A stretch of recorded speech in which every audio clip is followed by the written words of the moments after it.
Hello everyone, welcome to my channel The Vinit Education. I hope you are all doing well. आज हम लोग बात करने वाले हैं गिलफोर्ड के एसआई मॉडल के बारे में।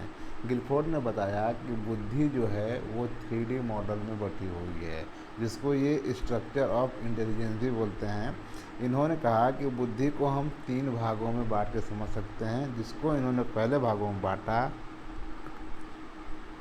कंटेंट अर्थात विषय वस्तु, दूसरा ऑपरेशन अर्थात संक्रिया, और प्रोडक्ट अर्थात उत्पाद। ये बोलते हैं कि बुद्धि को समझने के लिए हम इसको 3 भागों में बांट कर समझ सकते हैं। पहला आपका हो गया कंटेंट, दूसरा हो गया आपका ऑपरेशन, और थर्ड आपका हो गया प्रोडक्ट। ठीक। अब ये कहते हैं कि बुद्धि को वर्क करने के लिए ये 3 चीज़ें चाहिए होते हैं, जिसमें पहले वो रखते हैं कंटेंट को। ठीक है।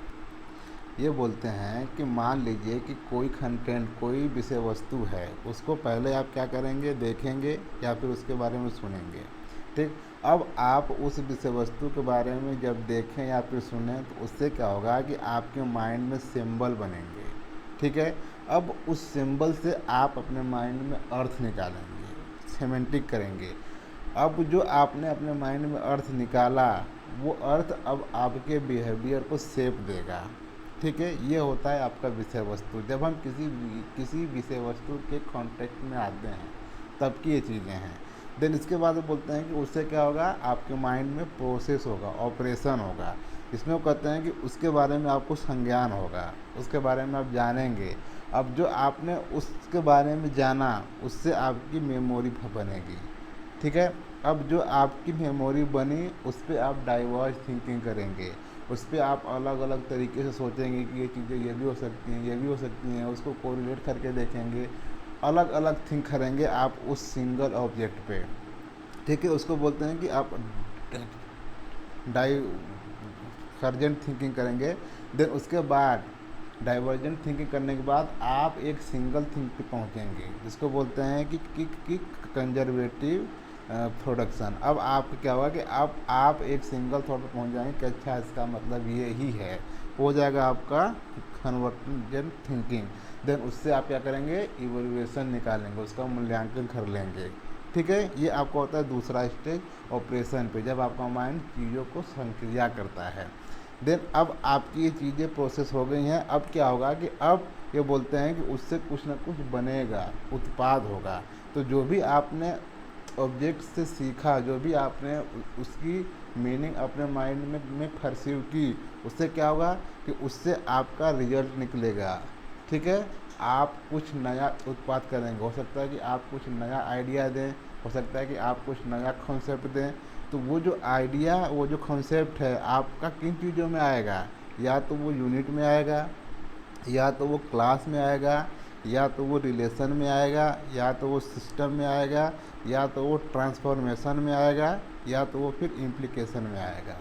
मतलब जो भी आप आइडिया दिए हैं, हो सकता है कि वो अलग अलग यूनिट में आए, या हो सकता है कि वो उसका एक एक वर्ग में आए, या हो सकता है कि जो भी आपने अपने आइडिया कॉन्सेप्ट दिए हैं ऑब्जेक्ट के बेस पे, वो हो सकता है कि रिलेशन में आए। रिलेशन का मतलब है कि एक कॉन्सेप्ट का दूसरे कॉन्सेप्ट से क्या रिलेशन है।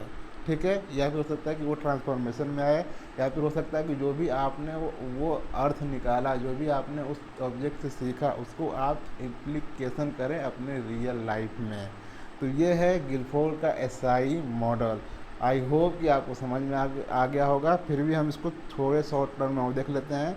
गिलफोर्ड ने बोला था कि माइंड जो है वो स्ट्रक्चर में काम करता है, जिसको उन्होंने 3 भागों में बांटा था। पहला बोले थे कंटेंट विषय वस्तु, दूसरा ऑपरेशन अर्थात संक्रिया, और तीसरा प्रोडक्ट। ये बोलते हैं कि माइंड को वर्क करने के लिए 3 चीज़ें चाहिए होती हैं। पहले कोई विषय वस्तु होगी, उस पर हम इन चीज़ों से एक करेंगे, या तो उसको देखेंगे या सुनेंगे, उसका माइंड में सिंबल बनेगा, उससे हम अर्थ निकालेंगे। देन उस तरीके से हमारे माइंड में बिहेवियर को शेप मिलेगा। देन उसके बाद क्या होगा कि मेंटल लेवल पे हम ऑपरेशन करेंगे। ठीक है। जिसमें क्या करेंगे कि उससे हम कॉम्बिनेशन करेंगे, उसको समझेंगे, जानेंगे, संज्ञान मिलेंगे। देन उससे क्या बनेगी, मेमोरी बनेगी। देन उससे हम डाइवर्स थिंकिंग करेंगे, अलग अलग चीज़ों को सोचेंगे उस उस पार्टिकुलर ऑब्जेक्ट पे। देन ये थिंकिंग करने के बाद हम पार्टिकुलर एक थिंग पे आ जाएंगे कि और वहाँ करेंगे हम लोग कंजर्वेटिंग प्रोडक्शन। देन उससे क्या होगा कि हम इवैल्यूएशन निकाल लेंगे। देन अब आप जो इवैल्यूएशन निकालेंगे, जो भी आप थॉट देंगे, जो भी आप आइडिया देंगे, वो हो सकता है कि वो या तो यूनिट में आएगा, या तो क्लास में आएगा, या तो रिलेशन में आएगा, या तो सिस्टम में आएगा, या तो ट्रांसफॉर्मेशन में आएगा, या फिर वो आपके इम्प्लीकेशन में आएगा।